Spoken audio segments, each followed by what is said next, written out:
Allow me to introduce myself. My name is Annie Kurosami. I live in Avon, Ohio, and I am a medium. I have a wonderful husband and 4 beautiful children. We live in an upscale neighborhood of beautiful homes. And by the way, our home is located directly atop graves from 1886. Apparently back in 1885 and 1886, many people in Avon died from some sort of flu. And if they were farm workers or their families, they would be buried on the property when they died. When we first moved here in the year 2000, they began making themselves known. The whole family began experiencing strange events, not necessarily negative, more of a playful sense is what I got. I began speaking to them. Very first spirit I made contact with was Harold Von Hess, 30-something years old and a very wonderful person. The following recording was one of the first times I had made contact with my dear friend, Harold Von Hess. It was during a thunderstorm.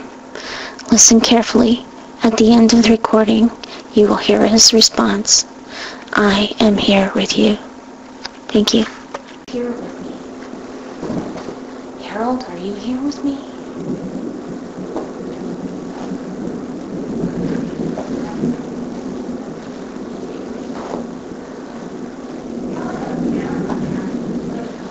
At first, he was the only one that would speak to me. Then I began overhearing other spirits speaking and calling each other by name. So I would call the name of the spirit and ask to speak to them. Eventually, I became friends with all of them, one by one. I learned about the history of what had happened in 1885 and 1886 by speaking with them. About a year ago, my 19-year-old nephew passed away suddenly.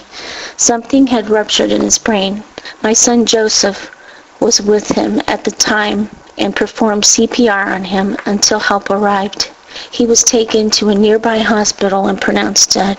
Meanwhile, the entire family rushed to his side. While we were all at the hospital, a call came from my nephew's home number, Joseph's cell. Several messages were left from Jonathan, my deceased nephew. One message said, "Joseph, it's not your fault."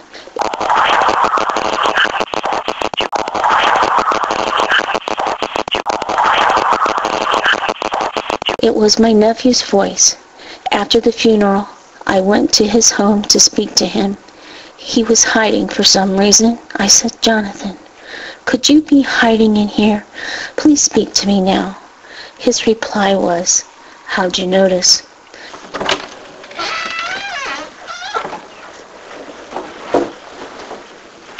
"Jonathan, could you be in here?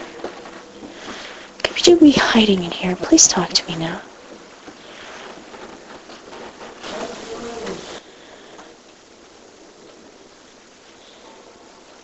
Ever since then, my nephew Jonathan lives with me in my home too, even if he is deceased. I speak to my spirit family and friends like I speak to anyone else, believe it or not. Ever since I can remember, I would speak to the spirit people and they would speak to me. Even as a child, I would tell the living what the dead were saying and the living listened. I remember being back in West Virginia in the old house where I was born. We were too poor to afford a hospital, and my great-grandmother delivered me and many of the other children in the town of Shady Springs, West Virginia. She was what you might call a holistic healer and a medium. Many of the townspeople would come to her for treatment of many afflictions. At night, she would amaze me with her tales of spirits and the supernatural. I was a good listener.